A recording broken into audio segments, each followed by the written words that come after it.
Sir, एक अपहरणकर्ताओं के जो बड़ा खुलासा हुआ 2 बच्चों का अपहरण हुआ था, क्या कुछ पूरा मामला? 11 सितंबर को दोपहर 3 साढ़े 3 बजे 2 बच्चे मिसिंग हो गए, जिनके परिवार वाले उनको ढूंढ रहे थे और इस संबंध में उन्होंने थाना आलमबाग पर 11 तारीख की रात्रि में 9:30 बजे सूचना दी, जिसमें थाना आलमबाग की पुलिस ने तत्काल अभियोग पंजीकृत किया।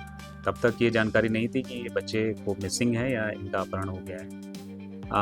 12 तारीख की प्रातःकाल 6 बजे उसमें से एक बच्चे के परिजन के फ़ोन पर फिरौती का मैसेज आया, जिससे ये जानकारी हुई कि संभवतः इन बच्चों का अपहरण किसी के द्वारा पैसे के लिए कर लिया गया है। तत्काल पुलिस ने जो टीमें लगी थी उनकी संख्या बढ़ाई, सभी अधिकारीगण मौके पर पहुंचे और वहां पर परिजनों से जानकारी प्राप्त की गई।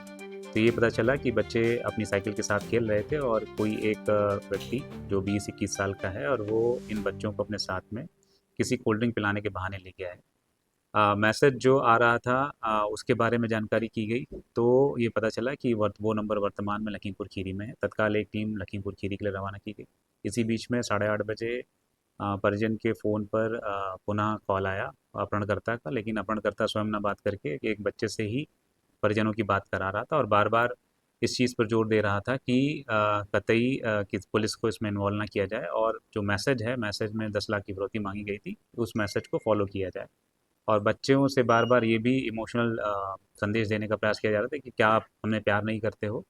ताकि माँ-बाप तुरंत वो पैसा दे दें।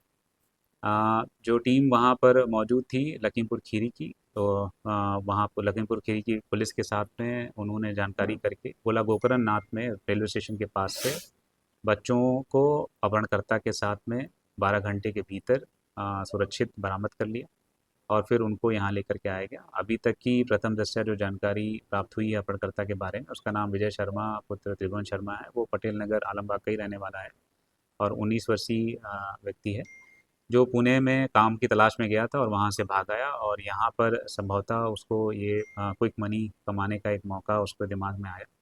तो उसने इन बच्चों को अपहरण करके उनसे फिरौती माँगी। उसका मूल उद्देश्य फिरौती की रकम प्राप्त करके पुनः पुणे जा कर के कोई व्यवसाय करने का था। अभी तक उसके खिलाफ कोई आपराधिक इतिहास नहीं मिला है। प्रथम दृष्टया ये समझ में आ रहा है कि बच्चों को उसने बहला करके और बीच-बीच में धमका करके अपने साथ में रखा था, इसीलिए बच्चे किसी प्रकार की कोई बात नहीं कर रहे थे। क्योंकि इस पूरे घटनाक्रम का खुलासा पुलिस ने बहुत ही कम समय में किया है, इसलिए पूरी टीम को मेरी तरफ से ₹25,000 का इनाम दिया गया।